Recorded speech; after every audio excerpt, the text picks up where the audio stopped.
I'll call this meeting to order of the Grand Traverse County Resource Management Administration Committee. May we all stand and do the Pledge of Allegiance, please? I pledge allegiance to the flag of the United States of America and to the republic for which it stands, one nation, under God, indivisible, with liberty and justice for all. And Linda, can we have the roll call, please? Commissioner Wheelock. Yes, ma'am. Fleece. Present. Max Bauer. Here. Thomas. Here. Richardson. Here. Stepka. Here. Friend. Here. Inman. Here. Chairman Hooper. Here. And this is our first opportunity for public comment. Yes. So we can vacate the seat, I think. Better let her use the one on the... Or, well, yeah. Either way. I think we have a couple people coming out. Or do we? Thomas, not to take long. This came up last night at the Peninsula Township Board meeting. Can you get yourself introduced for everyone? I'm Donna Hornberger, and I live in Peninsula Township, 6730 Mission Ridge. And I'm on the Township Library Board. And we were at the township meeting last night, and Mr. Hooper was there and graciously said we could speak to you for a couple minutes this morning. The reason we have come to you as a Peninsula Community Library Board is because we are in negotiations with the Tattle Library over our funding. And because this is county money which is being controlled by people who are appointed by you. The negotiations with them have broken down completely. We are being dictated to. Money is being withheld from us. We're talking about 3 libraries in the district: Peninsula Community Library, Interlochen Library, and Fife Lake Library.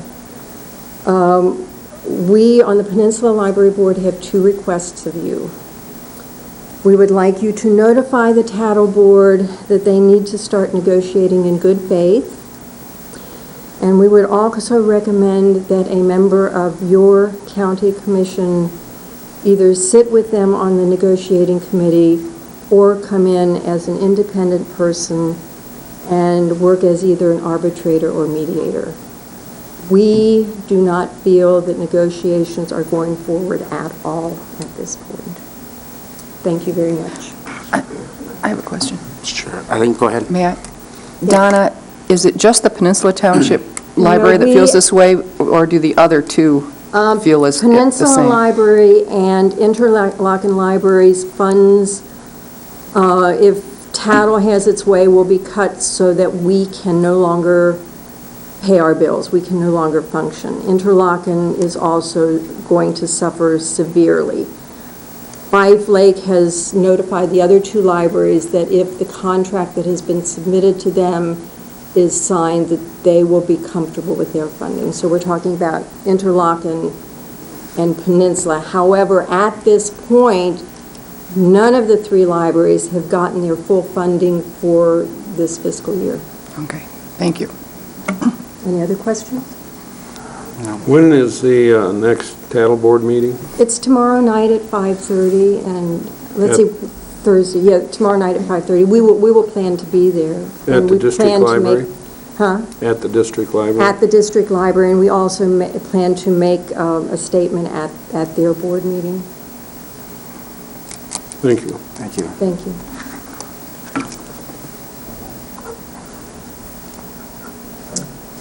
My name is Nikki Sobkowski. I'm president of the Peninsula Community Library Board. I live at 18367 Mission Road in the old village of Old Mission. Donna's given you some indication of the problems we're facing. I want to give you a few numbers so you have some idea of the impact of this. As you know, Fife Lake is in a different situation than we are. They built a library and then discovered that it was going to cost more to operate it than they could afford to do. So they're pretty accepting of what's being offered. Now, if we look at, in cash, what they want to give each library and divide it by the population served according to the 2000 census, Fife Lake will receive $87 per person. Interlochen will receive approximately $30 per person. Peninsula will receive $28.50 per person. They also are telling us that they are giving us in-kind support. So they want to charge us approximately $26,000 for administrative and IT overhead. We question whether we should be paying their administrative overhead. They are now beginning to interject themselves into personnel and policy issues of our library. They've put things in the contract that we feel go beyond what they should be able to tell us to do as an elected board. Do you have any questions? Yes. The library millage, how much did, do you know what the dollar amount was that Peninsula Township millage dollars that went to Tattle last year? I just happened to know that. It was approximately $550,000. They would like to give us back in cash $150,000. We cannot run our library on $150,000 unless we cut back our hours significantly. We have certain, as you know, fixed costs that we have to pay. The variable costs would be the materials we buy for the library, the programs we run, and and personnel, which is hours that we're open. We would have to probably cut back our hours to the point where we were only open long enough to maintain our status with the state library as a Class II library. It will impact significantly our book, periodical, CD, DVD budget, and programs. So they will have approximately $400,000 of our money, which I would think would be more than enough to cover their overhead. Yes, sir. How much money did you get from them the previous year? $172,000. They now want to, they claim that they're going to, in the contract, they have inserted the number $182,406.03.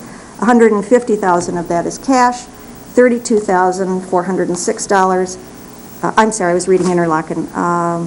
We would be $183,764.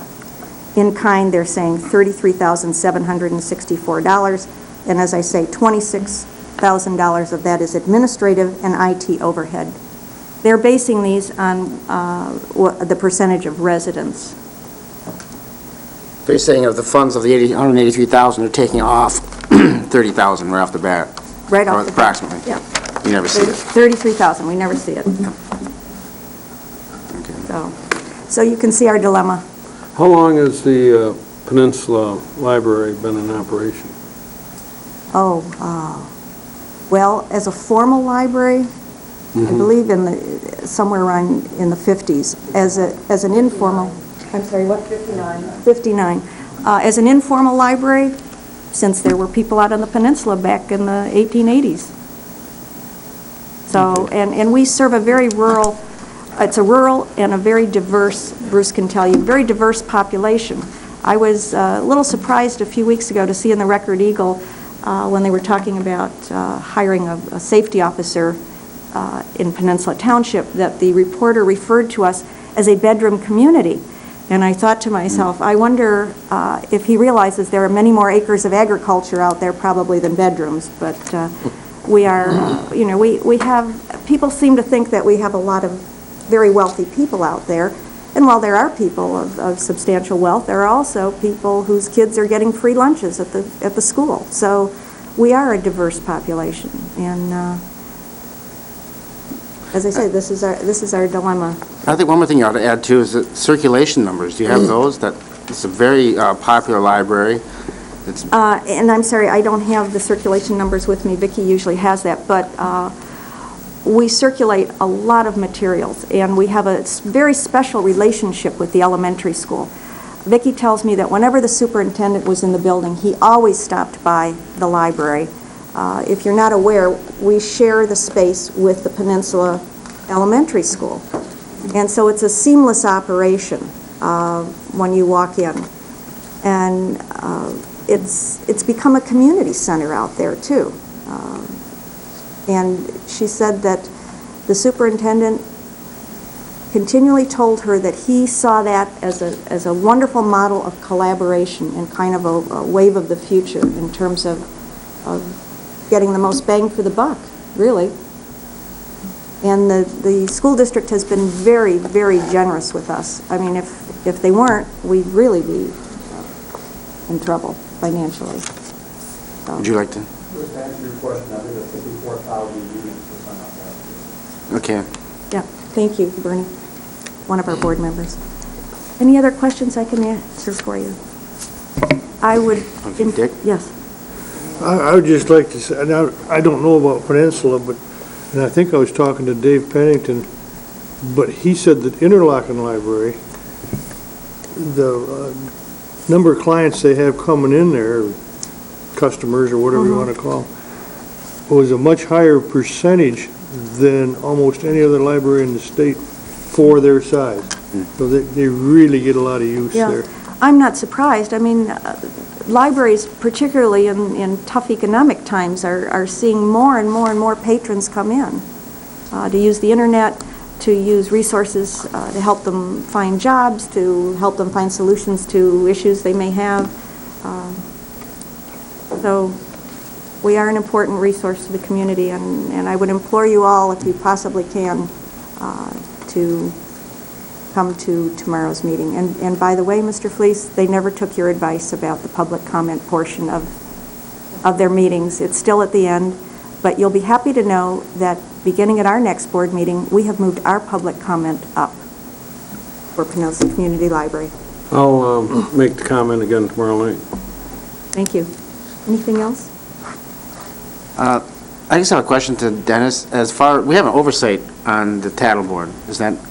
You appoint we appoint. some of We the appoint, that's all we members. do? Yes, you appoint members to the Tattle Board. Some of them. Some of them, that's correct. The majority, I believe. Yes. Yeah. I don't have the numbers. Christie, you know the Four, numbers offhand? we appoint 4 out of 3. The city has 3 and we have 4. That's correct. All right. Thank you for your time. We appreciate it. Just a couple months ago, this county board passed a resolution in support of the community libraries and the cooperation that is, in negotiation between Long Lake Township, TCAPS, and the Tattle Board to put a new library, community library in the new Long Lake Elementary School. It's scheduled to be constructed, so. Okay, is there any further public comment? All right. We need a motion to approve the agenda. Support. We have a motion and support.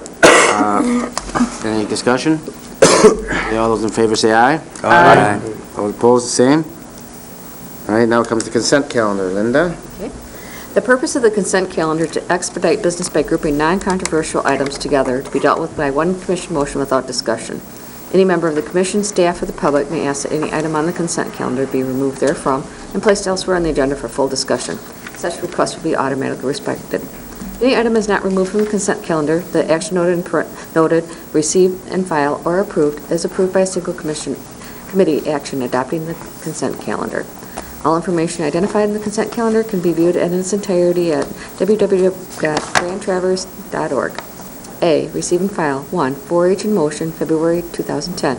2, housing liaison report and project listing. 3, Grand Traverse Conservation District report, February 2010. 4, Grand Traverse County Road Commission monthly report.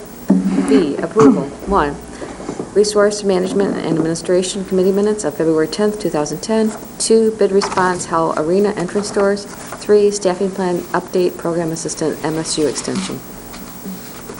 Okay, is there a member of the public that would like to pull any of these items from the consent calendar? Is there a member of the board? Sonny? I have a quick question for Danny. I see the Howell Arena doors are back in here, and I know there was an issue with the bid the first go-round. We got that all straightened out, right? Okay. Because there was an issue about it wasn't clear, so the language was bad, and we redid it. Okay. Motion to approve the consent calendar. Okay, we have a motion. Support. All right, we have a motion to approve the consent calendar. All those in favor say aye. Aye. Opposed, the same? You want to do a roll call vote on those? A roll call? Yeah. Okay, have a roll call, Linda, please. Commissioner Fleece, Yes. Maxbauer, Yes. Thomas, Yes. Richardson, Yes. Stepka? Yes. Friend? Yes. Inman? Yes. Wheelock? Yes, ma'am. Chairman Hooper? Yes. Okay, now we come to department and Judge Haley, number 7. Morning, Judge. Ladies and gentlemen, Michael Haley, I'm one of the 3 district judges. We thought it would be a good idea for us to give you a report, sort of in, the district judges will be giving you reports in segments. So my segment today is on the program that we started back in 2001. It is a drug treatment court, and we call it sobriety court. And it's been a while since since we've gotten any reports or information or feedback back to the commission. Actually, the commissions for the 3 counties, so that's one of the purposes for today. To provide a report for some of the older commissioners and to provide, to get you up to date for some of the younger commissioners, or I should say new and old, I don't know. Anyway, the more newly elected might need to have a little more nuts and bolts explanation of what we're trying to do over there with this program. So I'll try and do this relatively quickly. I was thinking about like 10 minutes for this. Is that comfortable? You guys okay with that? Sounds with your good. schedule? And then a couple of questions if you have any, and we'll go from there. The problem we're addressing in sobriety court is the problem of the repeat DUI offender.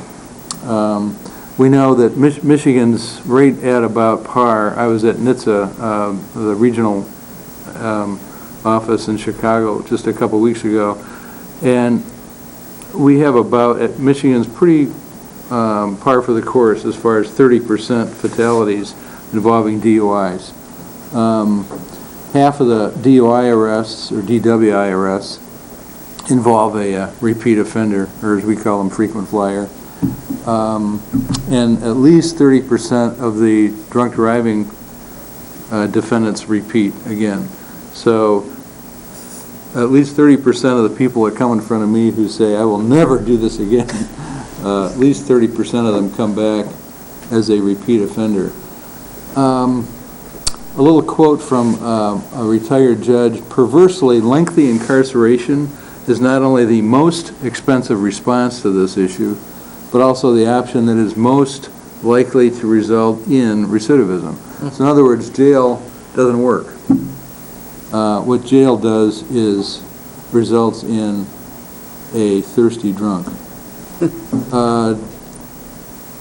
DWI courts, we call them is in Michigan a DWI court, we call them sobriety courts. It just is a name we came up with.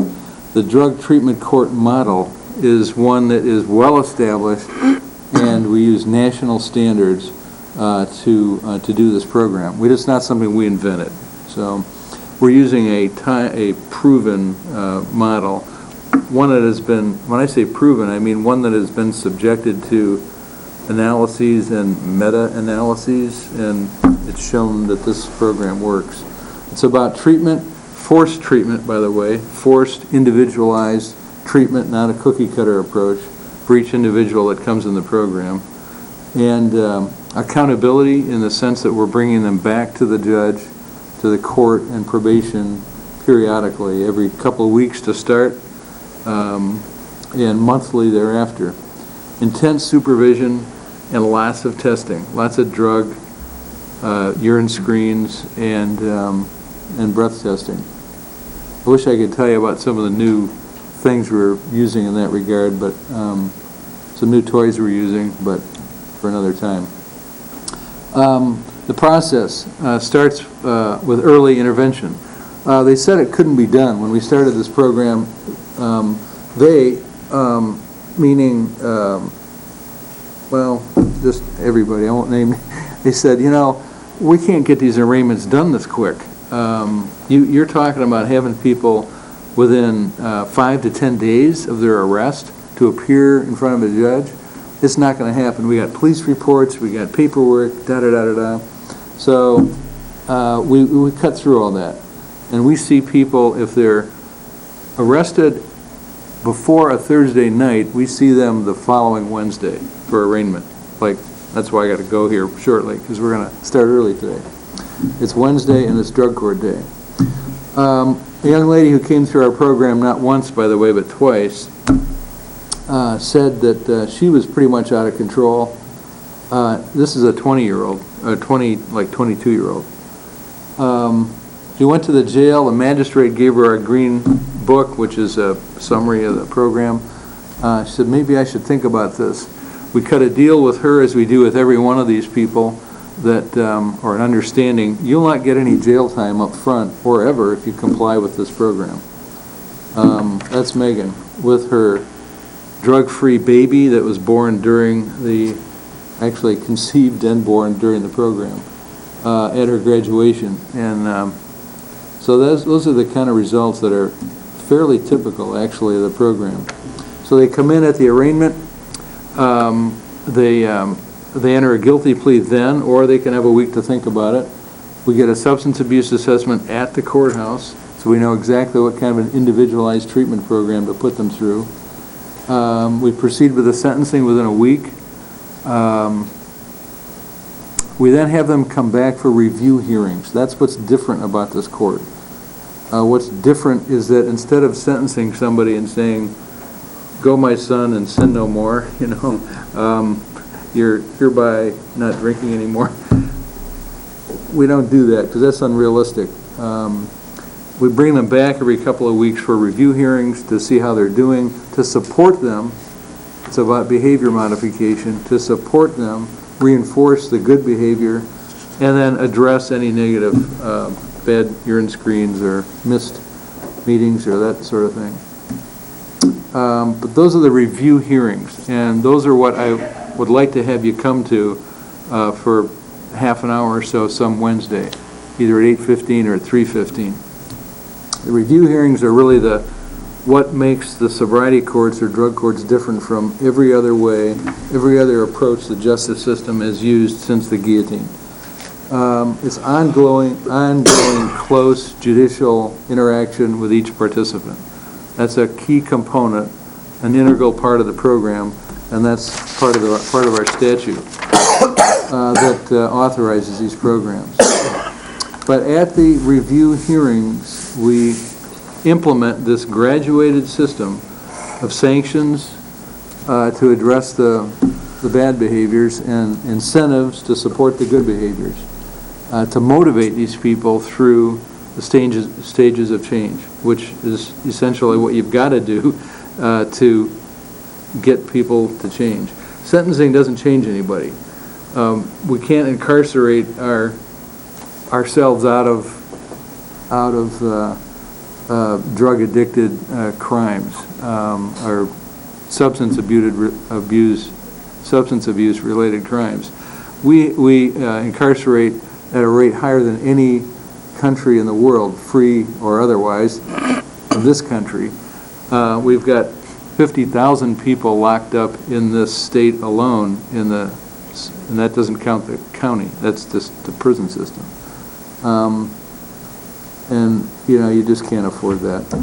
A little quote from a Christmas card Brian sent me a couple of years ago.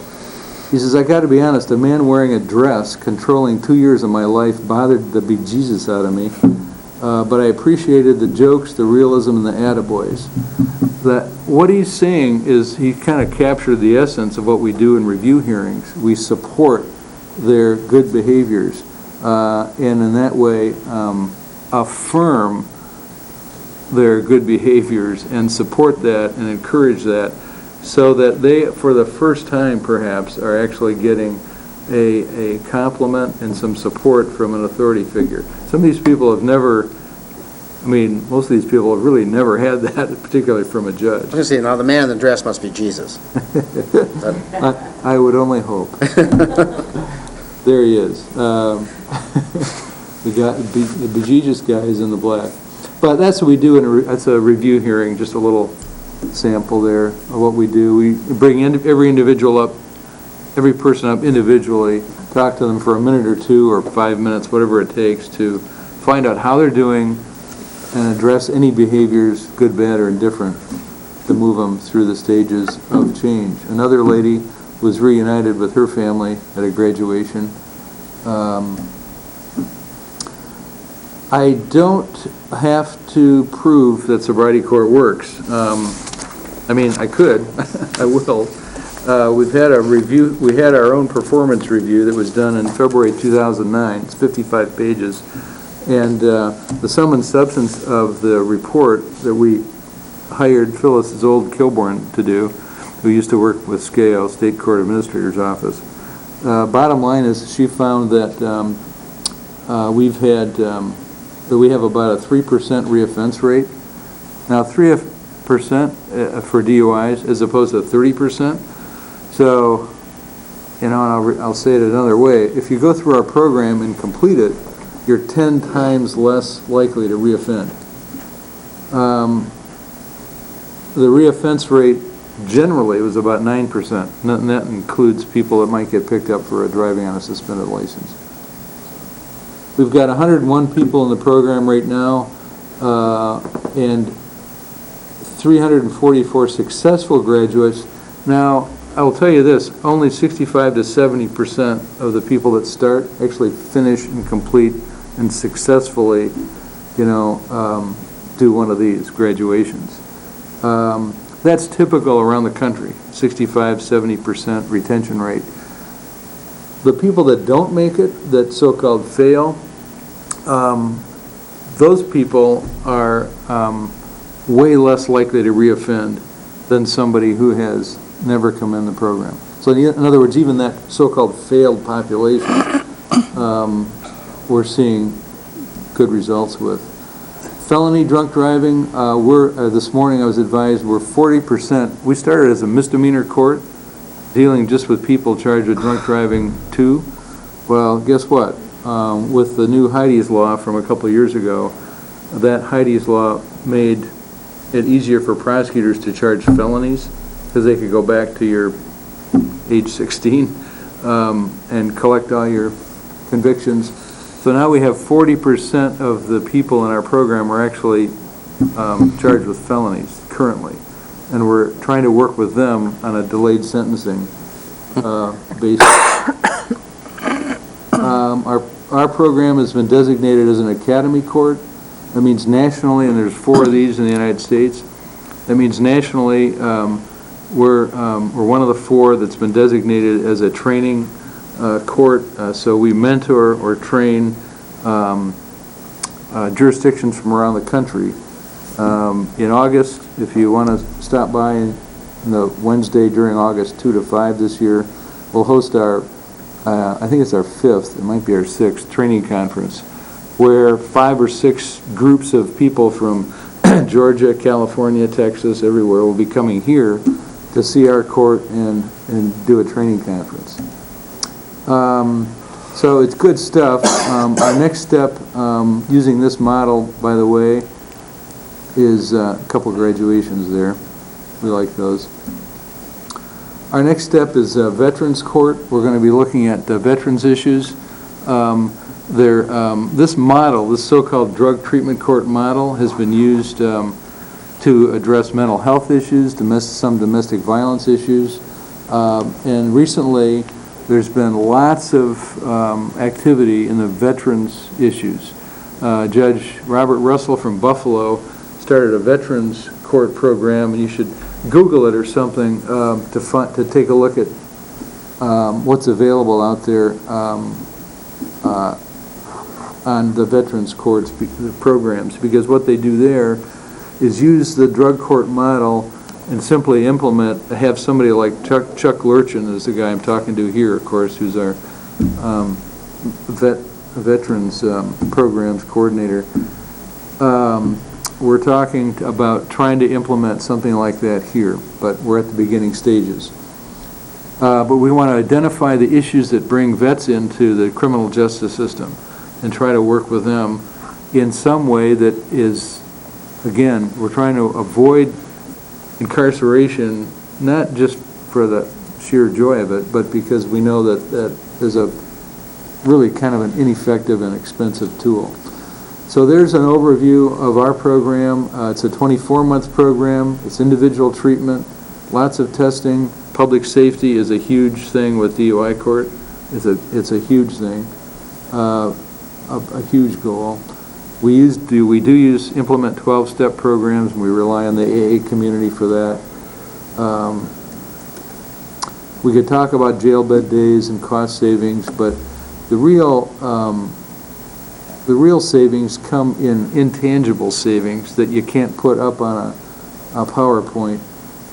There's one little fact that was true about a year ago. About 40 of the people currently now in the program are on medications, some with serious medical conditions that the sheriff and the county does not have to deal with, potentially. But down the road, fewer arrests, that means fewer police officers being placed at risk, arresting drunk drivers. That is a really high-risk job, by the way, as you may know. People that are taxpayers now paying child support. What it costs the county, we have 2 full-time probation officers that work with sobriety court, but that's it. So we've streamlined probation so that we're not doing probation and wasting probation officer time and resources with first-time retail fraud cases and driving on the suspendeds. We're using that time where it can translate into some real hard statistics and some improvement. So, I guess that's it. Questions? Sonny? Mike, when we talk about programs that the county operates, we always talk about, whether or not we've got capacity to meet the needs of what we have in the community, and if so, or do we have a shortage of capacity? Do you feel, and I know a little bit about your program, and I think it's done a wonderful thing in this community. My question is, are we at capacity, or are we able to adequately handle all of the people that come through our jail that qualify and are interested in the drug court program? Well, that's a good question, Sonny. And the thing is, we're pretty close to capacity at about 101 right now. Our probation officers were short because of a maternity. One of them is on maternity leave, so we're limping along as it is. But we have probation officers handling right now more cases than they should be, but they're doing it. We don't turn down that many, to be honest. Ours is a voluntary program. We don't require people to do it, unlike some other courts. And I'm not saying one's better than the other. It's just the way we do it. We could probably take more once we examine the veterans, get some hard data on the number of vets that come through the justice system. I'm thinking we're going to find that about one more probation officer would be really about right for us to handle additional drug cases and veterans issues. See, we started this program as focusing on just drunk driving cases, but we've actually become kind of a hybrid court. So now we have not just drunk driving misdemeanors, now we're doing 40% drunk driving felonies, and we're taking a few prescription drug folks have come in, and they've done really well with this. We didn't know whether they'd fit. They've done great with this program. So the answer is, yeah, we could do another full-time probation officer and expand the program, and would really be nice. Be a good thing for the community, I think. Larry? Oh, I'm sorry. You're the chair. That's okay. It's like I had a witness the other day rule on one of the objections. I said, no, I can do that. Judge, I was just curious, when you sit down, you do your assessment of the individual. If you're finding other relevant issues on top of substance abuse, like, they might have mental health issues, or they are currently unemployed, or they have less than a high school education, those kinds of issues, employment skills, those kinds of things. I mean, are you trying to you know, while they're in sobriety court, are you trying to attack other things All of those that need are to be hitting addressed. them? It has to be, you're right, Larry, it has to be addressed on a global basis. We've found that 20% of the people that come in the program are unemployed, 100% when they leave the program are employed. So we do address that, we get them plugged in with Michigan Works and whatnot. Co-occurring disorders, people with mental health issues, that's probably about 40% of the people in our program have not just alcohol. Alcohol is only like the entry drug to get you into the program. That's just the beginning. These people have hard drug issues, a lot of them. They have bipolar, ADD, you know, you name it. So lots of mental health issues. And we are not currently equipped, quite frankly, to adequately address health issues. We need to have a mental health component to this program that's, you know, there's a lot of, this is a work in progress. So yeah, we try to address all of these issues. Yeah, Dennis?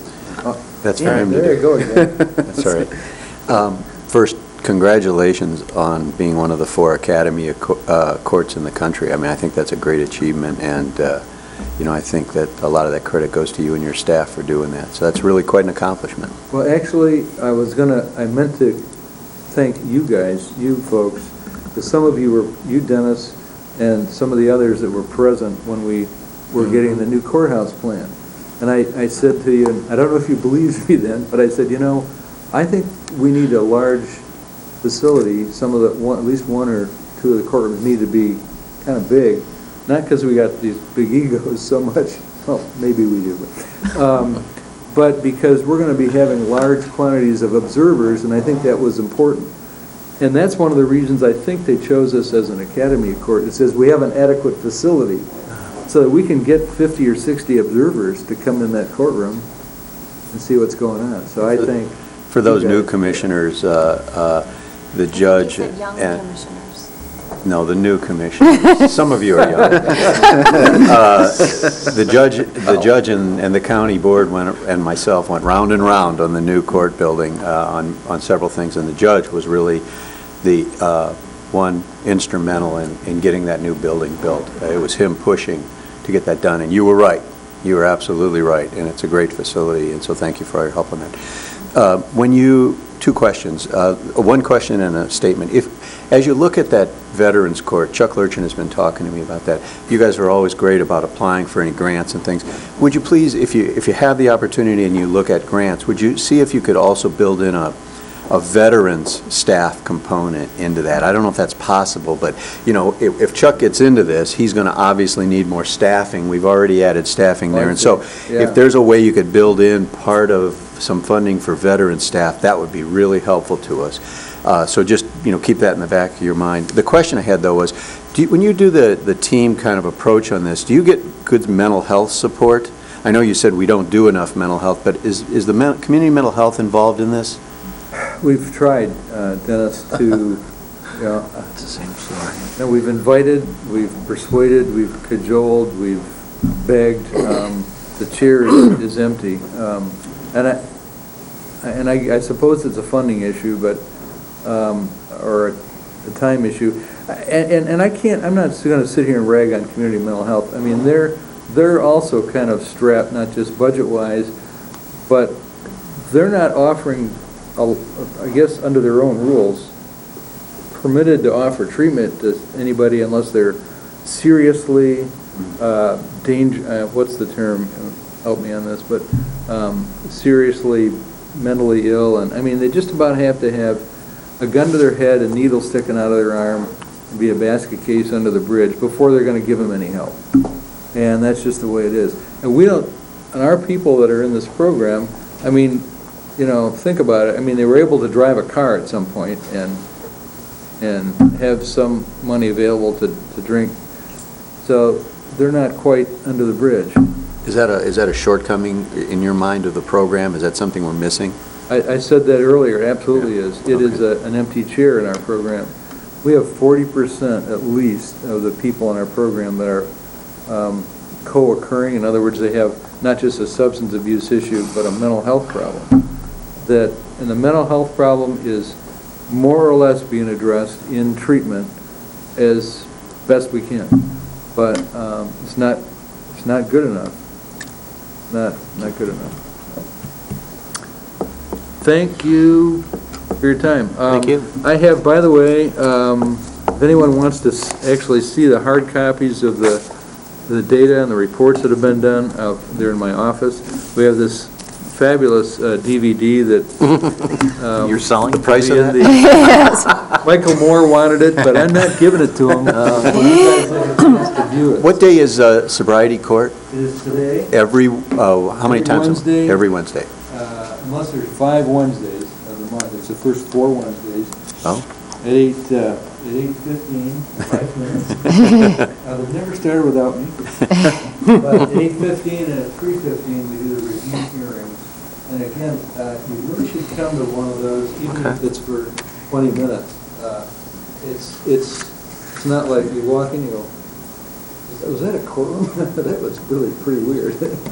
So there's some interesting things that go on in that, and it's the best part of my week, and it's kind of like, I think I'm probably most productive. Thank you. Thank you, Judge. Good job, Judge. Okay, moving along to administration. Number 1, governmental center security audit. Now, this is on page 32. I delegated this to Katie Lauren, and Katie put this together for me. Larry Inman had asked a question about security in this building and how we might assess the need and to what level. DK Security has brought back a quote not to exceed $1,000 to do a study for us of this building. This would include going through all of our access control systems and functions, checking all our alarm systems, seeing if they're in the appropriate locations, and just a complete review of the whole facility. Typically, this is something we would just do if we felt it was appropriate, but since the board brought it up, we're bringing it back to you for your discussion. So this review hasn't been done yet? No, it would cost up to $1,000 to do the review. Chairman, In the past, we've done this, we were fortunate enough, we did one about 5 or 6 years ago in the courts, and we were fortunate enough to get our sheriff's department did the review for us. I remember Nate Elcher was involved in that at the time, and I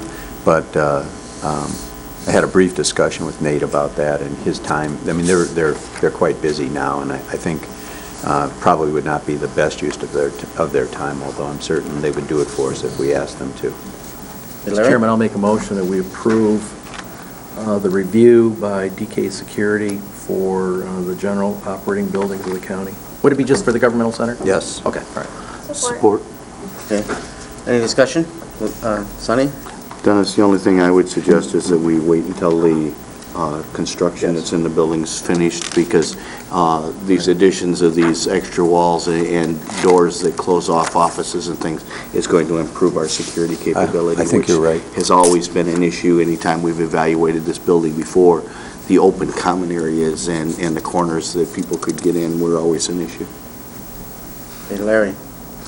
Do you know the time frame Well, when no. they would want this completed? I don't, Commissioner. I will be glad to find that out for you. But as Commissioner Wheelock said, our intention would not be to start it until the construction is complete. The other thing is there's just kind of preliminary discussions going on with city staff about how they might want to improve their security at the same time. Now that we're doing it upstairs, they're looking at the potential of doing something with the security issue there. So. No, I wouldn't have a time frame on this yet, but I'd be glad to get that for you. Now, is there a cushion built into some line item for this type of expenditure, or is this coming out of contingency? No, it won't come out of contingency. I'll have to talk to Dean where we'll take the money, whether it's in the facilities fund, or I think probably out of the facilities fund, but I haven't talked to Dean about the location of the money. Okay, we have a motion to go forward with the security audit. All those in favor say aye. Aye. Aye. Opposed, the same? Aye. Okay, motion passes. Do we need a We need a roll call. Okay. All right, a roll call, please, Linda? Commissioner Max Bauer, Yes. Thomas, Yes. Richardson, Yes. Stepka, Yes. Friend, Yes. Inman, Yes. Wheelock, Yes, ma'am. please. No. Chairman Hooper. Yes. Okay, motion passes 8-1. And next item, please. Mr. Chairman, I'm going to ask Chris Kramer to come up to have some discussion with you about your appointments. Morning, everyone. This is the first time that we've reviewed boards and committees since the board rules have been changed. And we need to, I believe it's the chairman, the board chair that needs to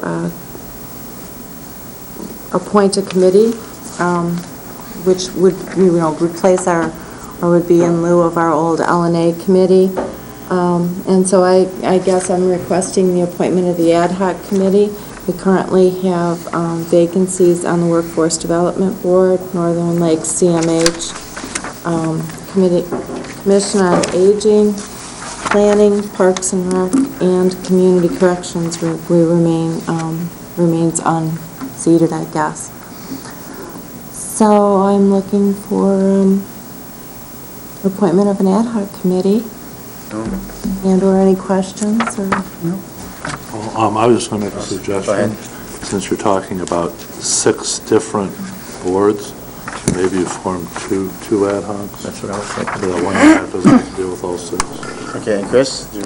I was just going to request that 2 of the boards are boards I sit on, Parks and Rec and Commission on Aging, and I would ask that I be included in the ad hoc committee for those 2 boards. Okay, is anybody foresee a conflict with that? No? Okay, that'd be fine. Okay, then, how do you want to do it? You want to, people pick? Ross, you have a suggestion for that? I'll just make a motion. Okay. Why don't we, I would move that one ad hoc deal with workforce development, planning, and community corrections.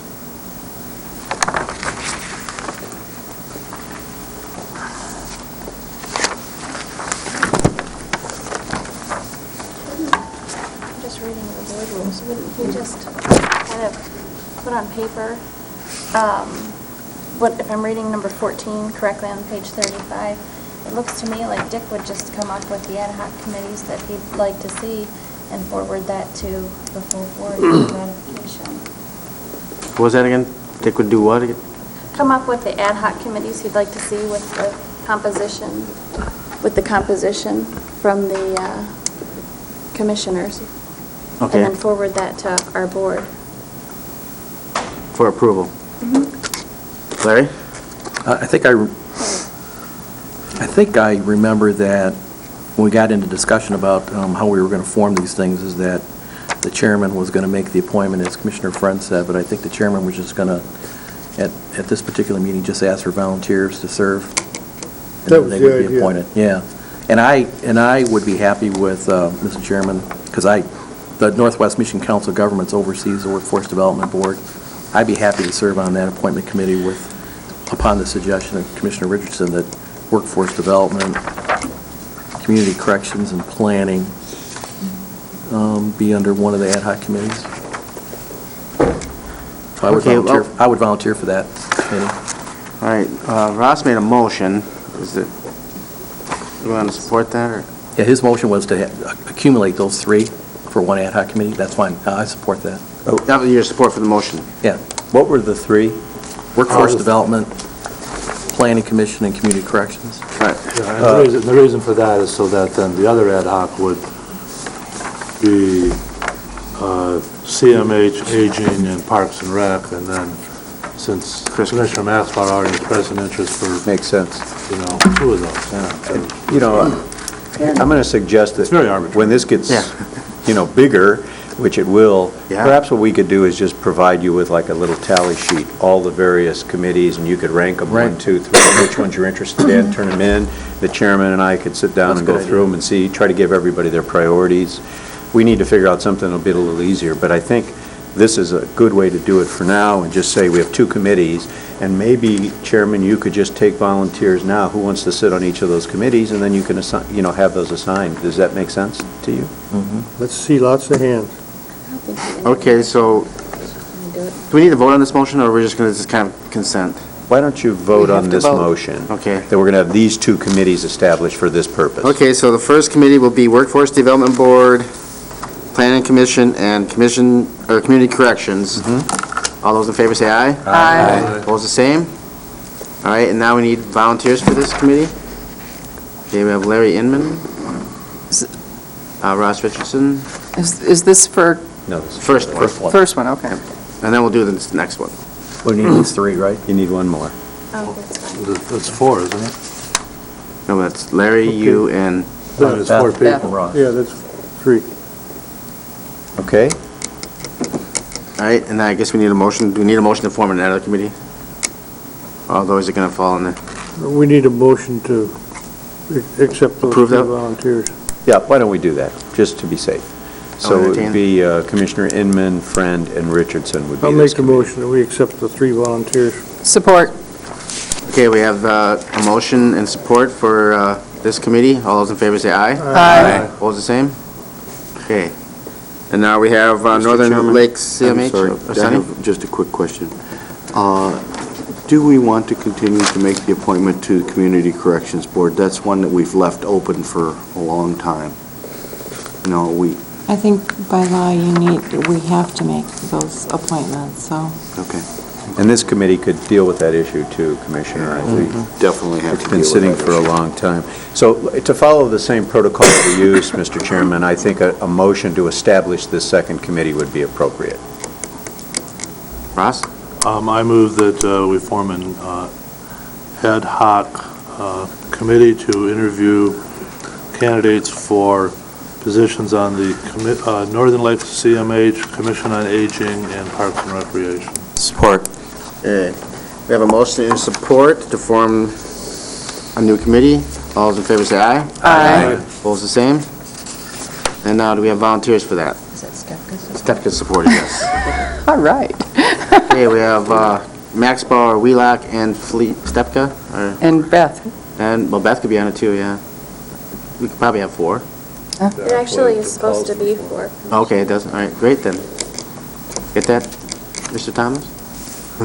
Okay, now we need a motion to, I'll make that motion. Support. we have a motion to accept Max Bauer, Wheelock, Stepka, and Friend on the new committee. All those in favor say aye. Aye. Opposed, the same? Okay, motion A carries. couple of notes, Commissioners. You all received a copy of the letter, I think, from Chuck Korn. Did I get that to you? His email asking? Well, I made the copies, and this is one of those communication breakdowns with me being in the hole down here and the staff being upstairs. Chuck sent an email to us. I thought maybe I put it in your mailboxes, but he sent an email asking for an explanation of why the county board did not replace Scott Josiak on the Board of Public Works when he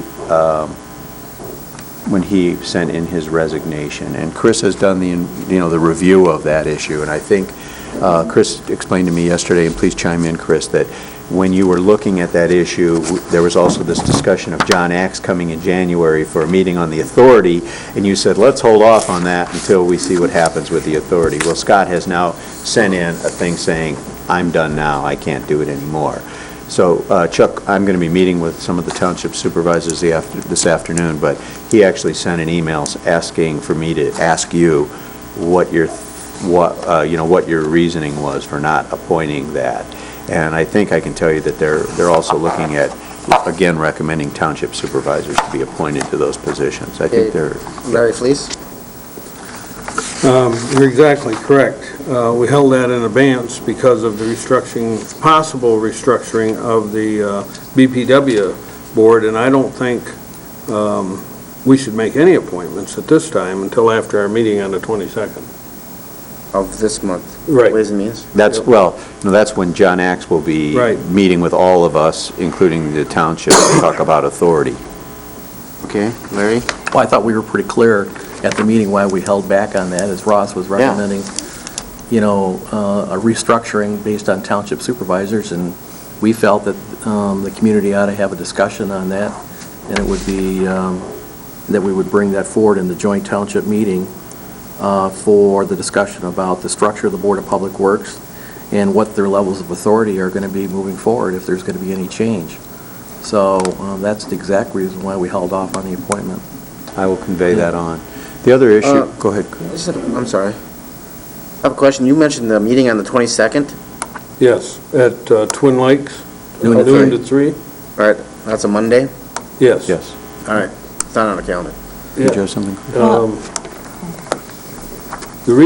Another reason that appointment wasn't made, at the time, the G5, they weren't known as the G5 then, they wanted the majority on the board, the BPW board, and consequently, we didn't take any action on it until we met with the total group with John Axe president. Correct? That is absolutely correct. There's, if anyone has any questions about that, the LNA meeting of December 8th, the minutes are pretty clear about what happened. That's when Ross Childs came in, and there was a whole discussion about the Board of Public Works. And then also, in your resolution in December that the board passed, it was very specific that we were not going to reappoint Marvin Radke, who is the rural representative, nor were we going to fill the citizen representation post of Mr. Joswiak until after the meeting that you've got scheduled now for the 22nd. So that information was all sent to Supervisor Korn. And so if there's any other questions, please give me a call. I do have a question, though, on the first, the Workforce Development Planning and Community Corrections Committee. I believe that there were supposed to be 4 people, and is Chairman Thomas going to be the 4th person on that first committee, or are we just going to have 3? I can do it if the board is agreeable, or someone else. But if no one else cares to, I'll be happy to volunteer. I'll do it. Whatever. I don't care. Yeah, put me on there. I dodge most of them. There you go. Okay, and then, yes, I'm going to send around information really quickly, and hope you can all look at your calendars for those two, because as I mentioned, the Workforce Development and CMH have both asked, they're both things that they would like to have done by the end of the month, if at all possible. So hopefully in the next couple of weeks, we may be able to at least address those. There are still a couple of advertisements that are outstanding, which will give us any additional interest to date by the 19th. So I will send you additional information on both those committees. Just to keep this kind of even, since we passed motions to appoint those other committees, I would suggest a motion to add Commissioner Thomas to the first committee so that we've done it all by motion. I won't make that motion. Support. Okay, we have a motion to appoint Commissioner Thomas to the Workforce Development, Planning, and Community Corrections Committee. All those in favor say aye. Aye. Opposed, the same? I have a question still, Bruce. Hey, Beth? I still have a question on the BPW. The concern that I have about that, and I totally supported the fact that we didn't, appoint supervisors and line up supervisors on the BPW, and we were waiting for the joint meeting.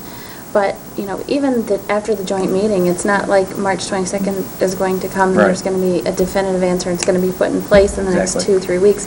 My concern is, and I don't want to make any appointments, obviously, even before that, but we need to plan on potentially putting someone in there, because it could take quite some time to reorganize into whatever the consensus is. And you don't want to leave that... Since it's been 2 years since I went to the original meeting with John X, I would think it might be some time.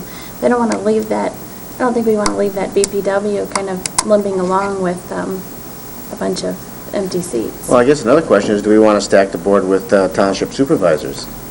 Well, I guess that becomes apparent depending on how the consensus comes out of the March 22nd meeting. Yeah. I can tell you what the consensus... If it truly comes out that an authority is going to be formed in those water and sewer townships are going to comprise the authority, then it makes sense to allow those other township supervisors in the water and sewer districts to be represented.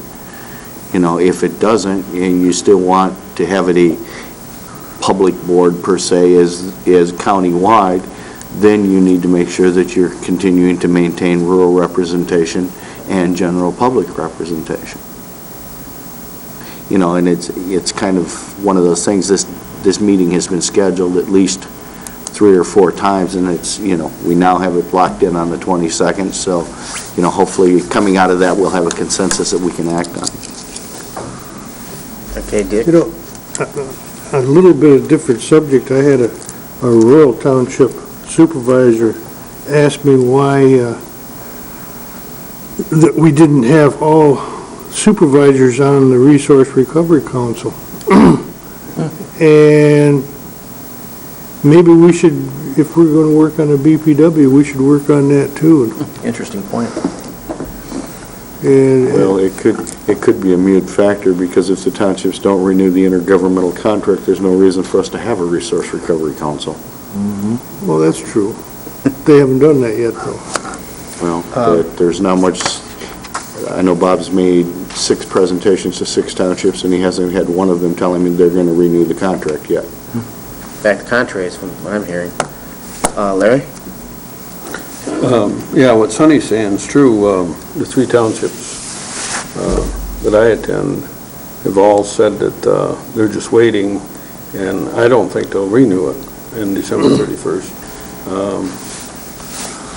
But if my recollection serves me correctly, the rural townships hired an attorney when we were talking about putting, or when G5 was wanting to be in the majority on the BPW board, and I don't think we should do anything without adequate representation of the rural townships. Oh, shouldn't.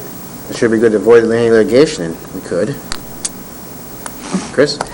I would like a little bit of clarification. Now, I'm not going to be here on the 22nd. I'm going to be on vacation, but I would like a little clarification as to who all is attending the John Axe meeting. And my reason for that is Commissioner Wheelock at Resource Recovery told Resource Recovery that they were not included in the meeting, but when I read in the Board of Public Works packet, it says that the Resource Recovery Council was included in the meeting. So I would just like clarification as to whether or not this meeting is just for the county board and the Board of Public Works, or if the Resource Recovery Council is indeed included in this meeting. I guess. Up till this point, we haven't set an agenda for that meeting, right? Yeah, we have. In this memo. We have a memo here. There's a basic agenda, but we're having a meeting this Thursday to finalize what will happen in the order that we'll go through things on that agenda. I guess to clarify my comment about the Resource Recovery, you know, I told them I hadn't seen the final agenda, but it was my understanding Resource Recovery Board made recommendations to the Board of Public Works. They are not a decision-making body. They are strictly an advisory board, and therefore I believe that this negotiation as far as the formation of the BPW would be between the county board and the Board of Public Works. Hey, Larry? The current posting, from my recollection, is that the Resource Recovery was included in the original posting that went out. It was. And that the reason why we invited them was that part of the discussion we're going to have at that meeting is the responsibilities of the Board of Public Works, and do we want to change those? And, you know, do the township supervisors really want to get involved in, you know, the solid, you know, leaf collection and all this other kind of stuff, you know, composting and everything else? Do they just want to bid things out, you know, in terms of waste pickup and recycling services at curbside? So, you know, I think as a courtesy, you should invite them and have them there for at least they would, you know, be able to hear us, and if there were some questions, they could, you know, answer some questions. But. Well, of course, this is an open public meeting, but I will make sure that they are all invited to come to that meeting. If I confuse the issue, I apologize for that. Hey, Larry? In the email that went out on January 29th, 9:09 a.m., Special Joint Board of Commissioners, Board of Public Works, Resource Recovery Council, local municipality meetings with John Axe. And so everybody has been invited, and it says further down in the text, the purpose of this meeting is to discuss the feasibility of restructuring the Board of Public Works. The thing is, we got to remember is that meeting date was changed 2 or 3 times. This is the last one. Well, Yeah, that is the last one. some of them didn't know it yet last time I talked to them. No, we better get them another copy. Well, we will Make sure the get that townships know. double checked and make sure that they all are aware of it. If we have to call them, we will. Chris?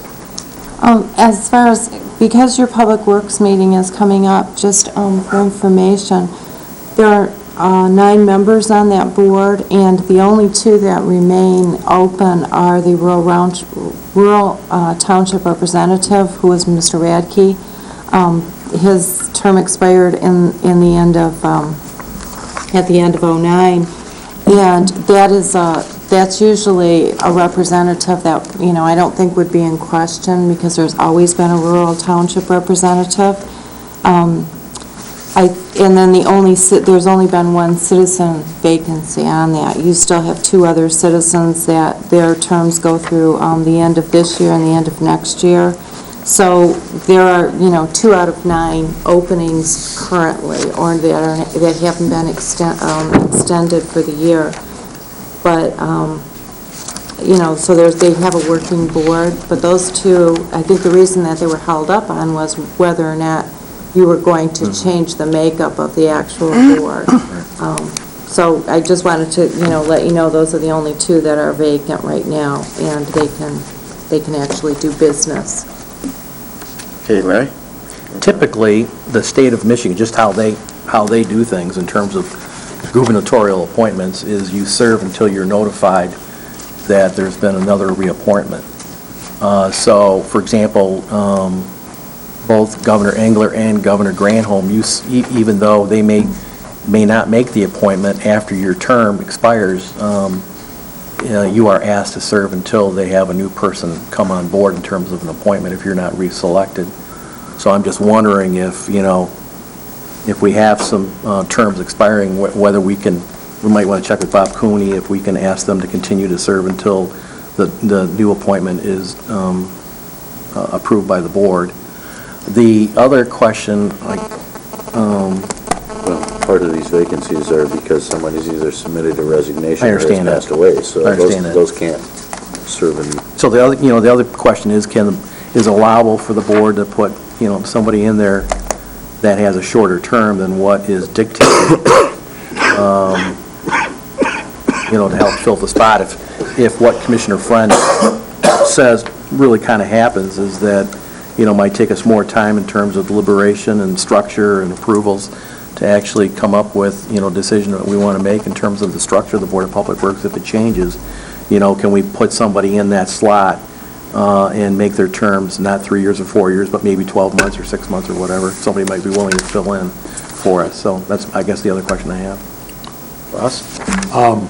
Well, one of the 2 people is obviously Mr. Josiak. I think has expressed, desire to get off because he doesn't feel he has time to do it anymore. I think we ought to at least start the process of interviewing. That is form an ad hoc for these 2 Board of Public Works, see who's interested, and maybe by the time people are interviewed, we'll have maybe some answers to the other questions. I mean, the whole idea of restructuring the board is not something that's going to happen in 2 or 3 weeks. I agree. It may not happen in 6 months. So I would make a motion that we form a 3rd ad hoc committee specifically to deal with the 2 Board of Public Works vacancies. Support. Okay, we have a motion to support to form a ad hoc committee for the Board of Public Works. All those in favor say aye. Aye. Opposed, the same. The motion carries. And now do we have members like to serve? We have Wheelock and Friend and Fleece and Max Bauer. Okay, we have a motion to appoint Wheelock, Friend, and Fleece to... Yes, sir. Okay, we have a motion Thomas and Richardson supported. Did you? Yes. Okay. All right, so Wheelock, Max Bauer, Fleece, and Friend. All those in favor say aye. Aye. Opposed, the same. Larry? So I'm just wondering if we can get an idea from Cooney if we can appoint somebody for a shorter term? So they can either address it or not address it in the committee? Kind of along the same lines of question, if we did appoint somebody, if, say, for example, the process was stalled out a little, who can imagine, and we end up appointing somebody, in the event that we do change the configuration of BPW, they would be new terms, new board, new structure. So it's not like you have to remove people out and put other people on it. That may or may not occur. Yeah, I'm not sure, Commissioner. I will talk with Bob Cooney about that. I think your first suggestion for those who, just if we run into problems with reappointments on terms, my guess is you could add to your bylaws that, people are appointed in the appointment section, people are appointed until someone is appointed to, when their term expires, until somebody is appointed to replace them. But I will check both of those issues with Bob Cooney and we'll report back. Okay.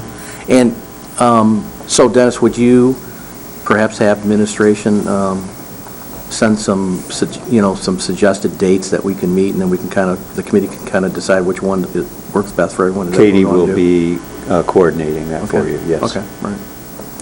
Yep.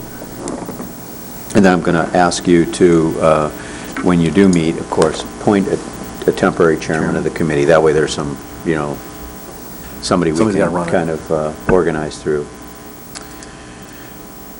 Hey. One other issue on appointments, just a brief one. I met with Georgia Durga yesterday, and she asked that committee exercise some patience. She's still actively looking for candidates, and she really wants to ask. She's going to talk to Commissioner Fleece and Inman. She's really looking for someone from the south end of the county to represent that area. There's really no one from the south end that's on that board, or Commissioner Stepka, an attorney that might be a good appointment to that board, or for any of you, really. So she's actively looking for that and wanted me to convey that to you. We might have one sitting in the audience. There you go. There is a lot of old people in the south end of the county. Judy, let us know if you're interested. Okay, thank you, Chris.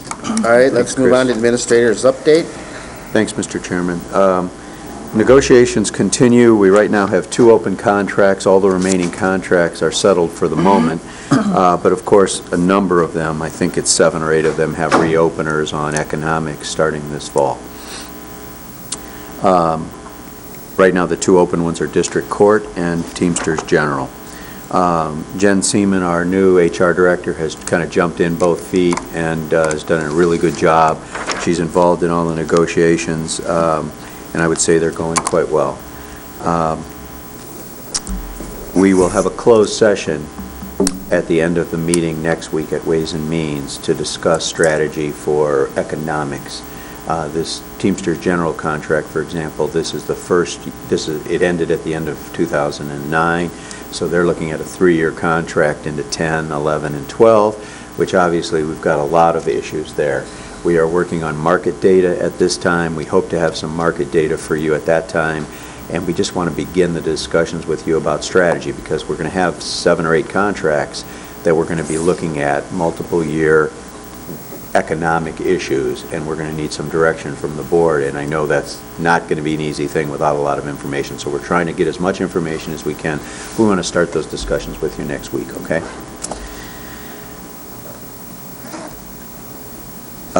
The move upstairs continues. IT is moving yesterday and today.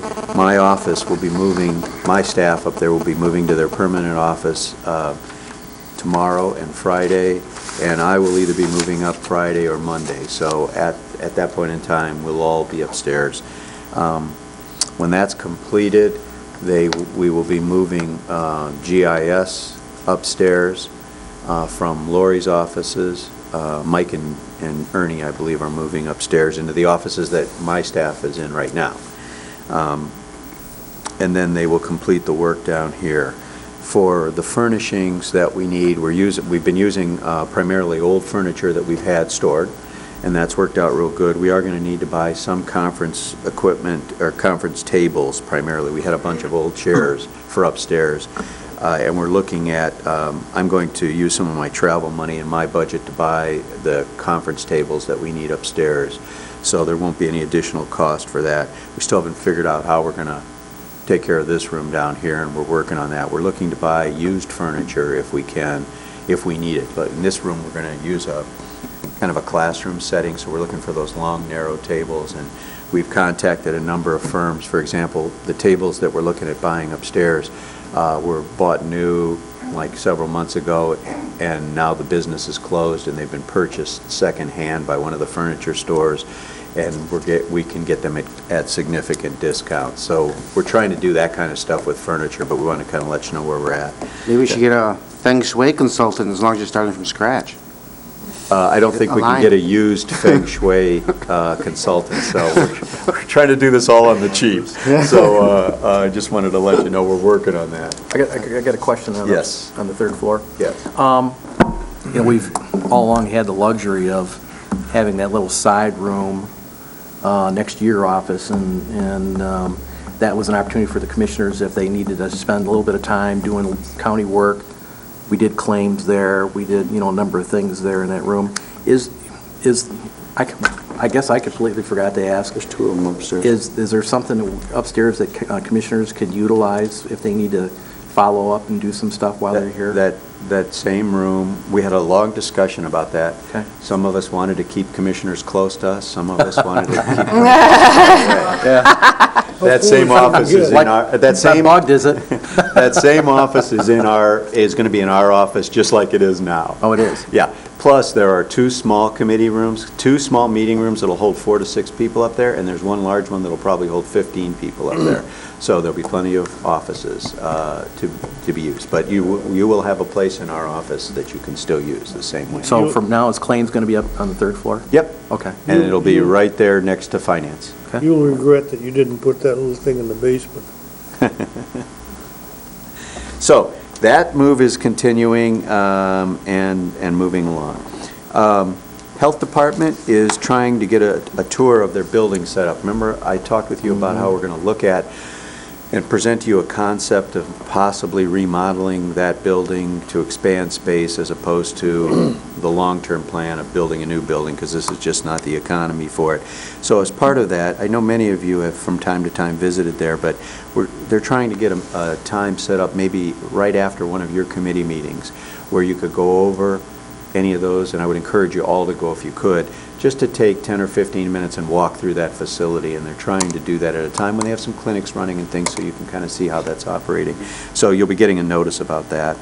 The results of the strategic planning session we had will be coming to Ways and Means next week. The items that you voted on kind of broke out nice and neatly. I was surprised to see cat license at the top. So are you. Look at that. But quite frankly, they really broke out into nice, neat groups, and I think it'll be easy for you to see several categories that you'll be able to work within. So I'll have that for you next week. John Syke helped us out a lot with that. We held a department public relations training last week, and Janine, I apologize, I can't remember Janine's last name. She's the community service coordinator for the health department. Did a 2-hour training for a lot of our department heads. We spent a lot of the time on working with the media, how to present information to the media. We also did a training on doing press releases and how to do press releases properly. I think we had about 15 people in the room, and it was really a good training. Janine did an excellent job, and I'm going to include that on one of our supervisors' trainings where all the supervisors will be there. Janine also offered to help review press releases and things from any departments that wanted that. So we're starting to slowly look at how we might expand that. It's been really successful in the health department, and we expect that we can move that into other areas as well. Janine told us, and I apologize, I can't remember, but it was like in the first 6 months, they had something like 68, they documented 68 media information communications that were placed in the media from her work. 68 in 6 months' work. That was pretty significant. They're getting a lot of good public relations. And our point here is not necessarily to dispute issues, to openly, give our position on issues that are controversial, but also to celebrate all the other good things that we do that people just don't connect with the county. So we're looking at ways how we might expand that. I want you to be aware of that. Did that include H1N1 time period? It did. Okay. It did, which obviously generated a lot of interest. This afternoon, I'm having a meeting with the chairman of the G5, the chairman of the Sewer and Water, and the chairman of the Board of Public Works, Chuck Korn, Chris? Jack Kelly, and Glenn Lyle, to discuss filling Chris Boudet's position. And we're going to have a discussion on that. I have met with them twice, and I kind of left it to them to say, you let me know when you're ready to move ahead with that. And so I'm anticipating that today they'll say they're ready to move ahead. So I'll have that meeting with them this afternoon. Okay, that is, I'm sorry. Take a box of Kleenex with you. Yeah. And that's an interim appointment, isn't it? You're not talking about replacing Chris Boudet on the... Under the law, we have to leave Chris's position open. Yeah. We're not sure how this position will be configured. I don't know if they're looking at a different position. I don't know if they're looking at an interim position. I don't know if they're looking at a contract. All three of those options have been talked about. Larry? Is it my understanding that if, because of the continuation his continuation of being asked to reserve up for another year, and he has a total number of years that he could be asked to continue to serve, I think up to 5, I think is what I had heard.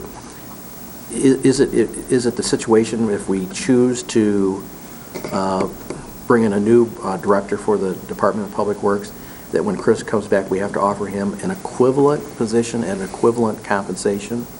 Is that the rule, or does he have to, or is it that spot stays for him? I'm not comfortable answering that question, Okay, because right. I just, quite frankly, I'm not sure. Okay. But I will get you that answer, and I'll let you know that. All right, okay. So that'll be this afternoon. On the issue of budgeting for outcomes that I talked to you about in the strategic planning session, I've been doing a considerable amount of additional research on this. Chris Maxbauer was kind enough to give me a tape of a phone conversation that they had with a group who does this when they were going through the COFAC study with the city, and there's some good information on that. And actually what I'm thinking about doing is making copies of that for any of you that would like it, just to listen to it. And really all it is it's a COFAC committee on the phone with this group, but they're talking about the concept. We're waiting for the delivery of the video that I want to show you, and that's on its way. The city's actually buying it. And as soon as that's there, I'll set up that meeting with you. But I'm going to go ahead and send you this disc for anybody who wants it. I'll probably just put it in the mailbox for those of you who have something that you can put the disc in, and you can watch this. It's worth listening. It's worth listening to, and some really good information. Also, one of the groups that I've been in touch with is ICMA, and ICMA is working with Mr. Osborne, who's one of the leaders of the movement, I believe. Yes, Jack David. David Osborne. And that's one of the groups that we will probably end up looking at. So I'm moving forward with this, collecting information. I just wanted you to know that's not, in my mind, a back burner issue. This is something we're going to kind of be moving forward. So I wanted you to know that we're working on that. You folks talked a little bit about the meetings with the Resource Recovery Council. I had a meeting with Bob Osterhout yesterday. There's been 7 municipalities that he's met with. Bob did not talk to me a lot about what comments they've made about whether or not they're going to sign the agreement again. Haven't heard, he didn't convey that to me yesterday. What he's been doing is he's been leaving surveys for them to fill out and send back. Some townships have decided they're going to fill out the survey collectively and send one back representing that township. Some want their individual board members to fill out surveys and send them back. Bob's been looking at the surveys as they come back, and there are 2 kind of consensus opinions that he's been hearing so far. One, we're not going to make it mandatory. We don't want it mandatory for our citizens. And two, we don't want any kind of tax or assessment on them to do that. We want them to be able to do it individually. Those are kind of the two themes so far, but that's 7 out of, 15 or so municipalities that he'll be talking to. He has not met with the city yet. Not sure what he's going to do with Garfield Township, since they've already kind of taken a step in that regard. And the other thing that he's kind of hearing a lot of it is, well, Garfield was able to do this, maybe that's what, we should do too. So, and the only issue the one issue that Bob and I have talked about a lot there that would have been really advantageous, could it have been accomplished, the benefit of doing a contract or some kind of a joint bid is the term. You do a contract like that and you lock in a price for 5 years. The arrangement in Garfield doesn't lock in any price. Right now they're getting the $13 rate. Next year, is it 14, 15, 16, or is it still 13? So the real concept, the real advantage of bidding something in a large collective group is locking that price down for a period of time. And I think Bob wants to make sure everybody understands that's not something that we've accomplished at this point without a bid. And that's really the benefit of doing some kind of a collective bid. But anyway, he's still working on seeing all those townships. I know he had another one last night or tonight, and he expects to have them done here within the next 3 to 4 weeks. That's really what I had. Are there any questions from commissioners for me? How are we doing on begging from the other counties for their recovery money, recovery bonds, or whatever they call it? We're getting ready to send the letters out to them. For those of you who, did I talk to the whole board about this issue? No. We have these recovery zone bonds that are allocated to each county based on, I believe, population.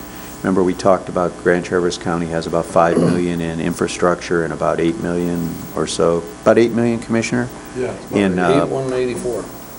He's got it down. In private funding. Well, Gene Dorenzi, our Brownfield director, has indicated that we could have potentially up to $16 million in projects for that $8 million private funding piece. And so the concept that we're using here is we're going to the other counties around us and we're asking them if they're not going to use that bond money, if they would be willing to pass a resolution requesting the state to designate their money to stay in northern Michigan and Grand Traverse County to help with our projects. And so we are in the process. Commissioner Fleece and Inman are helping us with contacts they have in those counties, and I'm talking to the administrators in the counties that have them to say, we don't want to grab your money, we don't want to take it, but we also think it's to all of our advantage that money stay in northern Michigan instead of in southeast Michigan. And so if you're not going to use it, would your county board be willing to designate this money and ask the state to turn it over to Grand Traverse so it stays in the region and creates jobs in the region? Yeah. And the important thing here is it's still MEDC's decision. Correct. Absolutely. So. It would just show our intent and hopefully give some political. But we seem to have credence great demand for, the recovery bond money here. What about the here in the county? Here in the county because Yeah. of, Haggerty's getting ready to build a new building. There's the Commons Hotel project, and I guess there are several others as well. Do you have any idea how many counties have said anything? The ones that I've been able to talk to, which is just a few of them, we're talking about 7 counties that we're approaching. The ones that I've been able to talk to, the indication I've gotten so far is that they don't really seem to be aware of anything that they're going to be using the money for. I don't know. See, remember that a lot of them are in this 5-county consortium up north, and there may be things going on there that they're not aware of in the individual counties, and so that's what we're kind of trying to find out now. But she gave us a resolution from Antrim and Charlevoix, right? Those are sample resolutions. I don't think any counties have passed any resolutions supporting transferring the money to us. Oh, I lied then. I got good response over Benzie. I went over there. Oh, excellent. And I talked to the clerk and the treasurer. And the treasurer is on the EDC over there, and she says, as far as she knows, they don't have any plans for anything for that money, and they'd be glad to work on one. Tino Brightup does their EDC over there. So I told Gina, put him on it. Good. So that's kind of where we're at. We have no answers from anybody yet, but, this is one of those things where, we need their help. We'd like their help if they're not going to use the money. Of course, the first priority, I've told everybody, is if you have a project, you should use your money for your project. But if you're not, let's keep it in northern Michigan, and that's kind of the theory we're working under. So it's a work in progress, Commissioner, but we haven't gotten anybody to agree at this point. There's no date, they got to respond? Pretty soon. We need to get an indication from them pretty soon. Well, we don't know when the state is going to say it's now time to redistribute this money. We need to do it as quickly as we can. I spoke to the commissioner at Leelanau County, Jean Wachowski, and she indicated this week the county commission would be discussing the issue, and she'd get back to us. And I talked to Lou Nemeth, who is the commissioner from Kalkaska County. He was fairly certain Kalkaska was going to utilize their allocation, but if they weren't, he was going to call me back. And I just left messages for the other ones, but I'll follow up on it this week. Thank you. Yeah. Any other questions for me?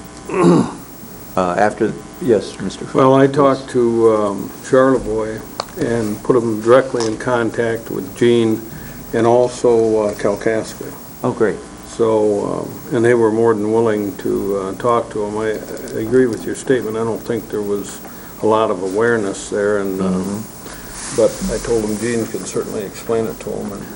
Well, and these projects require that they basically are ready to go in order to qualify for the funding. And that's the big thing. Bonded by the end of the year. This isn't some pie-in-the-sky type dream, something you want to do. It's something you better be able to have underway by the end of the year. You don't qualify for the money. And actually, what we might end up doing, and it depends a lot on what happens with that 5-county alliance north, but I'm suggesting then we might need to send Gene up there to explain the program with them and take the financial person that's been assisting us and actually give an explanation of the program, because that's the key. If they're not ready to be under construction, the money will go away anyway.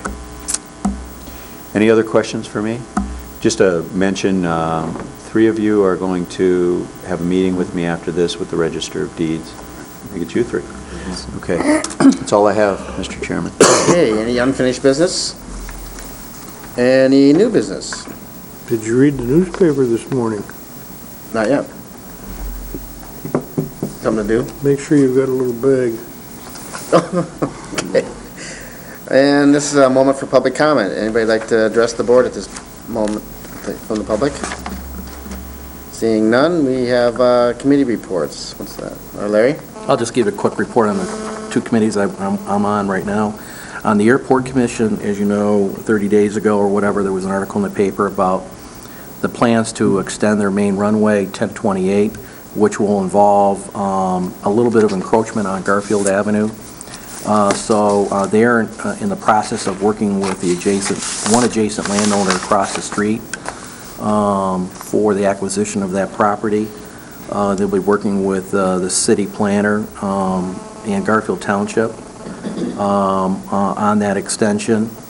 And that extension is being paid by the passenger facility fund that is in reserve in Washington, D.C. at the FAA for our airport. So it's based on a passenger count, and you get so much charged against your ticket, and that's what the airport uses for improvements. There are 2 basic issues that are being driven right now by the FAA, and that is the extension of the runway that gives us the ability to have a larger capacity in terms of the type of planes that we can bring into Traverse City and have a higher passenger count for that runway. And it also provides a greater degree, even though there is the proper safety margin, but in adverse weather, the longer the runway, the better chance a plane can come in rather than circling and heading back to Detroit or Minneapolis, wherever they originally came from. So that money is covered by federal funds. They've also, we've been working with the FAA on the tower that is at the airport. Basically, the equipment there is really outdated, so we recently got notice that we've been approved for funding for a new tower. So they're going to tear down the old tower and put a new tower up. It's going to be a little bit located, maybe to, I don't know, maybe 100 feet away from it, to give better observation. So that project is underway. The third option is that something that we're planning on in the near future, if there are federal funds available. That is that, as you recall, the old terminal building was demolished. We left the general aviation building intact where it was. It's an aged, old block facility. It's really too small for the needs of the general aviation community here in Traverse City. So the airport has moved forward and applied for funds with the FAA to not only look at a new general aviation building on the opposite side of the airport, but the commercial development of that vacant land where the old terminal was at, that space can be now developed into hangars for private industry to come in and lease land off the airport and create more income for the airport. So those are just basically some short-term and long-term development plans for the airport. On the Northwest Michigan Council of Governments, really the biggest thing that's kind of hit us right now is that we have had the luxury of having our office over at Northwestern Michigan College, where the University Center is, and we had an agreement with them on a fixed rental payment for the past 15 years. And with that arrangement, the Council of Governments has been basically paying the mortgage on that building. That mortgage is due to be paid in the next 90 days. And we've had discussions with Northwestern Michigan College that actually owns the facility. We're leasing it, and for the payment, lease payment is basically covering their debt service. The college now is looking at the feasibility of needing that building for educational purposes. So Elaine Wood and our leadership team at the Council of Governments is currently out looking for a new building. They, by law, cannot own their building, but they have to lease the building. So we're out looking at new facilities now, potentially to move into towards the latter part of this year. So we think we can get, with the economic times and available space in the area, we think we can get a pretty attractive lease. So we're looking at that right now. I've got a question. Yeah. On the airport, and all I know about the extension of the runway is what I read in the newspaper. Yes. But I would be concerned about the safety of the whole issue. That's a heavily traveled road, and to put a big curve in it. Has anybody looked at the possibility of just going down under like you see in a lot of other places, so if the plane had to, they go over the traffic, the road remains straight, and the runway isn't that wide, so I don't see where the cost would be, terribly more to construct a deal like that. Because if, like you were describing, the reason for the longer runway, if the plane comes in and he can't stop, he's still going to get the traffic that's coming through on Garfield. Plus, safety-wise, I think the underpass would be a heck of a lot safer for a lot of years to come than, making that curve in the road. That's an interesting thought. Okay, I'll relay that to the airport manager, and again, they've got to work not only with the FAA, but Garfield Township, and I don't know if the city planner is involved in that now, because basically, I think they are, because the city, we're still within the city limits, I think, of that corner. I think there's a part of it. Well, the airport is in the city limits. The airport is considered part of the city. Yeah, I mean, it's been, you're exactly right, the city owns the land. Is city property. Yeah. They could have a high water problem. Yeah, there is a relationship with the city that we have to recognize on that property. But They could have a high water problem there, where they can't go down very far. yeah, they're going to look at the most feasible way to extend that runway. Not very far above the We couldn't extend it on the East Bay side, on the west side. Yeah, on the west side, due to some swampland and those kinds of things. So. No, I'm talking Garfield only. Yeah, Garfield. Yeah. Hey, Larry? Yeah. Okay. Beta has been getting the necessary permits and so forth from Long Lake Township to put up a wind generator. They've got a grant for that, and that's moving right along. Beta also has moved their operation off of Hall Street, the dispatch, so forth, and it's all headquartered back at Cass Road and South Airport now. They've had a major restructuring of the staff and the staff functions. Beta's also presently involved in union negotiations with their workforce. But I think Mr. Menzel's done a pretty good job of sorting things out, and I think when we're all said and done, you're going to see a lot leaner, trimmer Beta with more affordable options to the public. That's good. Anyone else? Sonny? Chris included on your table just a brief comment about the Parks and Recreation meeting, referenced the Public Act 261 in which the Parks and Rec Board was originally formed. I believe it's absolutely the consensus of that group that resolution from 1977 is no longer valid, and we really need to rework that, and we're working on that.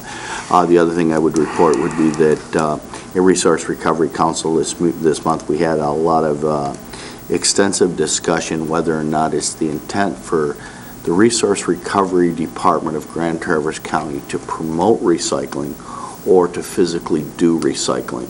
We had a lot of discussion. There seems to be a lot of demands now, and people are coming in and dropping off batteries and fluorescent lights, which require specific packaging in order to be recycled. And we're spending a lot of staff time taking care of that packaging.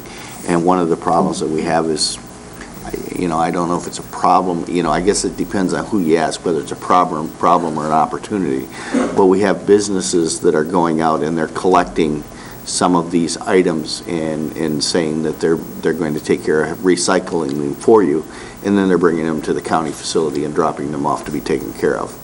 And that's Commissioner, and if I had this discussion with Bob yesterday, and if I understood correctly, some of them are charging the public to pick this up and then dropping it off at our facility at no cost. Well, but the big question is the philosophical decision of whether or not we're here to educate and promote recycling, or if we're here to physically do the recycling, and I think that's part of the discussion. And Bob was ill the day of our resource recovery meeting, so he wasn't there, and I haven't had an opportunity to talk to him since. But I think that's an ongoing discussion that's going to happen in the next little while, and some of that discussion will be a direct result of two things. One, our meeting on the 22nd about the reformation of of the Board of Public Works, because that will directly affect how resource recovery manages or operates, and also the decision that will be made at the end of the year by the townships and by the Board of Public Works, whether they renew the intergovernmental agreement, which is the only thing. We started in a page-by-page, line-by-line review of Ordinance 17, but that effort can be made mute just simply because if the intergovernmental agreement does not pass, that is the document that gives the county the authority to adopt and enforce Ordinance 17 anyway. And I think one of the things that's important to remember is we always talk about whether the townships are going to reauthorize ordinance or the intergovernmental agreement. The Board of Public Works also has the ability to cancel the intergovernmental agreement. So, I think there's a lot of questions whether or not that's all going to happen and where we're going to be in the future. But tune in next week and we'll give you a new answer next month. Hey, Larry? Dennis, question. Did we approve the ballot language for the Commission on Aging and the Road Commission? I know we approved them putting them on the ballot, but did we also approve the language? All right, because I didn't recall, but okay, we're all set then there on that with regard to that. Okay. Not the senior center, Bob. No. Not the senior center. No. Dennis? I had one more quick thing. First, I want to say to commissioners, I really appreciate the idea that the commissioners are reporting back from the committees they sit on. I think that's something that really will enhance the other commissioners understanding what's going on. So thank you for doing that. I think that's really useful. I did want to mention one more thing that slipped my mind. I had a meeting with Chuck Lurchin this past week, and of course he's still working on this issue of VA kind of hospital. And the VA is evidently still looking at that issue, and you know it's always been on your priority list. And they're looking at one someday in northern Michigan.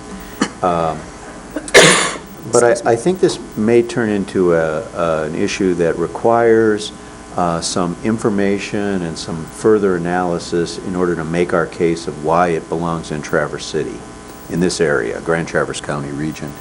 And so, you know, really without any authority from you, what I told Chuck was, I said, do not let this go down a path. If we need to hire a consultant to do kind of transportation population analysis, you know, something that shows where the center of the population is, anything we need to do to enhance our case about that facility being located in the population area of northern Michigan, I told him, do not hesitate to come and make that request of us, rather than just say, oh, there's no money to do that and I'll do the best I can. Because I just think this might turn into one of those things that we have to actively kind of educate the VA about why this is the place to locate such a hospital. And so I just wanted to pass that on to you. If the board has any, if that doesn't meet kind of your thinking, please let me know. And of course, we wouldn't do any of that without coming back to you anyway, but I just think that we might have to do our own selling of this area when it comes right down to it. And I just wanted to make you aware that I had had that discussion with Chuck. Larry? How many commissioners are attending the MAC conference at the end of the month in Lansing? Just two of us. You know, I don't know, there's still time to register, but for the ones that have never been there, I was there 2 years ago, and I thought that was a very informative seminar, if you will, to attend. The interaction you get with other county commissioners and the ideas that you're able to glean off them is really beneficial, I think, to a commissioner. So if you get the opportunity and you have the time, you should register to go. Larry? Just advise. Association meeting in 1979. Just to let everyone know that I am on the board of directors for the Michigan Association of Counties Service Corporation Board. That is the benefit side of Michigan Association of Counties. They have two corporations. One is the legislative side, and the other one is the benefit side. They're two separate boards. Since I'm a member of the Service Corporation Board, the association takes care of my registration fees, and if I have a hotel for a night or whatever, they will take care of that. So there's no expense to Grand Traverse County for me to attend that MAC conference. And I just want to just let you know from my perspective, you know, the Michigan Association of Counties is a great organization. It's owned and operated by all the county commissioners in the state of Michigan. We all come together. You know, they all go down to Lansing throughout the year, and they sit on these committees just like we do, and we tell our stories, and they come up with a legislative priority for staff to go out and lobby on our behalf.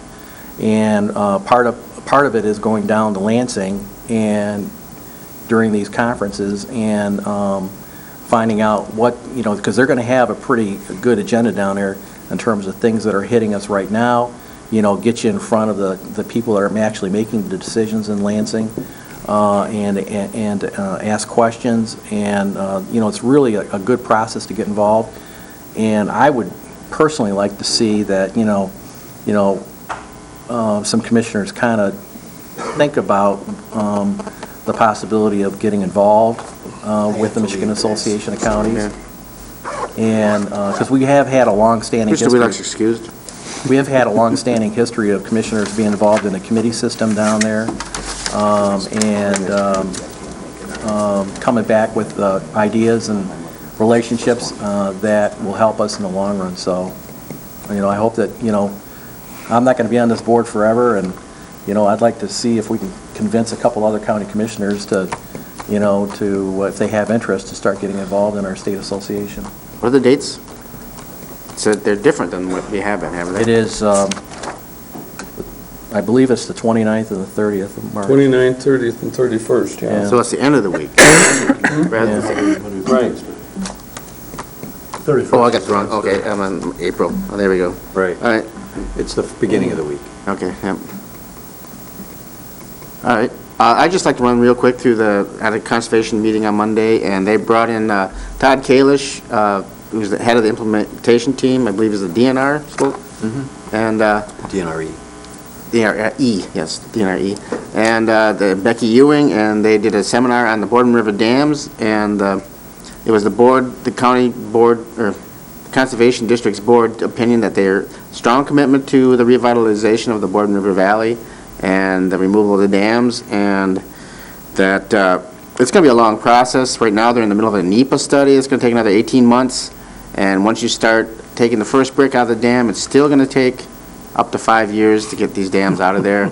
And they are going to start this year to lower Sabin Dam's water and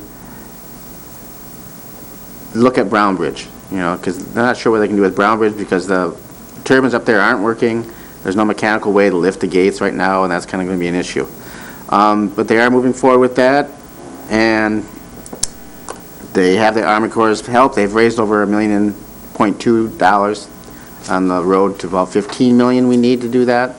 So it's an ongoing process. It's going forward, and the county conservation district is eager to be a part of it. And that's it. Anything else anybody has to say? Well, now that Commissioner Wheelock left, I'm just going to suggest we're having the meeting with Peggy Haynes right after this. If there is another commissioner, he had to leave for an emergency. If there's another commissioner who is interested in attending with Commissioner Inman and Commissioner Maxbauer, that would be fine to take Commissioner Wheelock's place. But otherwise, we'll just have that meeting. Thank you. Okay. Chris? Under notices and announcements. All right, let's go to notices and announcements. Okay. First of all, I would like to apologize to the Board of Commissioners. At our February regular board meeting, there was not enough information, virtually there was no information in your packet on the subject of baseball. You certainly should have had a copy of the motion that was passed by the Parks and Rec. You did not. It was my responsibility. I'm your representative on that board, and I'm chairman of that board. And I do apologize, and I will tell you that will not happen again. The other thing I wanted to say is many of you have seen in your packet this month that Dick Erickson passed away. Dick was a very, very committed, dedicated Parks and Rec individual. I had the privilege of growing up in the church where Dick was a member for over 40 years. Dick and his wife Meredith donated the trailhead to the Vasa. His dedication, I told Meredith at the funeral, I said his dedication was truly demonstrated by the fact that as ill as he was, he attended our February 18th Parks and Rec Commission meeting, and he passed away on March 4th. There are really, there are no words to express my gratitude to Dick and his family, and I just wanted to say that publicly. Thank you. Anyone else with a notice or announcement? Say goodbye, Dickie. Yep, I would entertain a motion to adjourn. So moved. Okay, we are now adjourned.